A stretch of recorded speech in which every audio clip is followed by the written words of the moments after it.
Hi guys, ಎಲ್ಲರಿಗೂ ನಮಸ್ತೆ. ಹೇಗಿದ್ದೀರಾ ಅನ್ನುತ್ತಾ ನಾನು ಈ ಬ್ಲಾಗನ್ನು ಸ್ಟಾರ್ಟ್ ಮಾಡ್ತೀನಿ.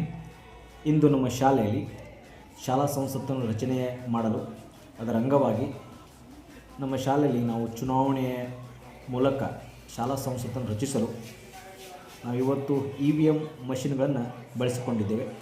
EVM ಅಂದರೆ ಎಲೆಕ್ಟ್ರಾನಿಕ್ ವೋಟರ್ ಮಷಿನ್ ಅಂತ ಅನ್ನಲಾಗ್ತದೆ. ಈ ಎಲೆಕ್ಟ್ರಾನಿಕ್ ವೋಟರ್ ಮಷಿನ್ ಬಳಸುವುದರ ಮೂಲಕ ನಾವಿವತ್ತು ಶಾಲಾ ಸಂಸತ್ ರಚನೆ ಮಾಡಲಿಕ್ಕೆ ಹೋಗ್ತಾ ಇದ್ದೀವಿ.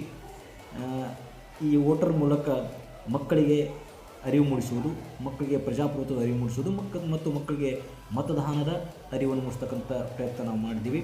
ನಮ್ಮ ಮಕ್ಕಳಿಗೆ ಭವಿಷ್ಯತ್ತಿನ ಮತದಾನದ ಅರಿವನ್ನು ಇಂದಿನಿಂದಲೇ ನಾವು ಆಧುನಿಕ ತಂತ್ರಜ್ಞಾನದ ಮೂಲಕ ಮೂಡಿಸ್ತಕ್ಕಂಥ ಕೆಲಸ ನಾವು ಮಾಡ್ತಾಯಿದ್ದೀವಿ.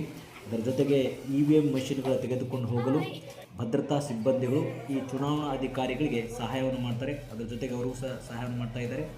ಹಾಗೆ ಈ ಭದ್ರತಾ ಅಧಿಕಾರಿ ಜೊತೆಗೆ EVM ಮಷಿನ್ಗಳನ್ನು ಚುನಾವಣಾ ಅಧಿಕಾರಿಗಳು ಮತದಾನದ ಕೇಂದ್ರಕ್ಕೆ ಸುರಕ್ಷಿತವಾಗಿ ತೆಗೆದುಕೊಂಡು ಹೋಗ್ತಾ ಇದ್ದಾರೆ. ಅದರ ಜೊತೆಗೆ ನಾವು ಈ EVM ಮಷಿನ್ ಮೂಲಕ ಮಕ್ಕಳಿಗೆ 18 ವರ್ಷ ದಾಟಿದ ನಂತರ ಅವ್ರು ಹೆಂಗೆ ಈಗ ಆಧುನಿಕ ತಂತ್ರಜ್ಞಾನದಲ್ಲಿ ನಾವು ಮಷಿನ್ಗಳನ್ನು ಬಳಸೋದ್ರ ಮೂಲಕ ಮತದಾನ ಹೆಂಗೆ ಮಾಡ್ತೀವಿ, ಹಾಗೆ ಅವರು ಮುಂದೆ ಅವ್ರಿಗೆ ಗೊತ್ತಾಗಲಿ ಅಂತಕ್ಕಂಥ ಉದ್ದೇಶನ ಇಟ್ಕೊಂಡು ನಾವು ಈ EVM ಮಿಷಿನ್ ಮೂಲಕ ಚುನಾವಣೆ ಮಾಡ್ತಾಯಿದ್ದೀವಿ.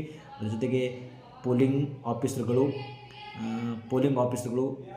RO, POಗಳು ಎಲ್ಲರೂ ಸಹ ಅದಕ್ಕೆ ಸಾಥನ್ನು ನೀಡ್ತಾ ಇದ್ದಾರೆ. ಅದರ ಜೊತೆಗೆ ಭದ್ರತಾ ಪಡೆಗಳು ನೋಡಿ ನಿಂತಿದ್ದಾರೆ ಇದ್ದಾರೆ.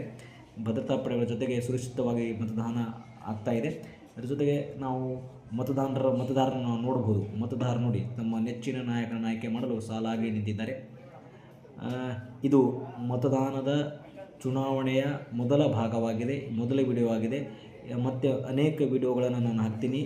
ರಿಸಲ್ಟ್ ಆಗಿರ್ತಕ್ಕಂಥದ್ದು, ಅಭ್ಯರ್ಥಿಗಳ ಆಯ್ಕೆ, ಅಭ್ಯರ್ಥಿಗಳ ನಾಮಪತ್ರ ಸಲ್ಲಿಕೆ ಮತ್ತು ಅದರ ಜೊತೆಗೆ ಪ್ರಮಾಣ ವಚನ ಸ್ವೀಕಾರ ಎಲ್ಲವನ್ನೂ ಸಹ ಮತ್ತು ಖಾತೆಗಳ ಹಂಚಿಕೆಯನ್ನು ಹಾಕ್ತೀನಿ.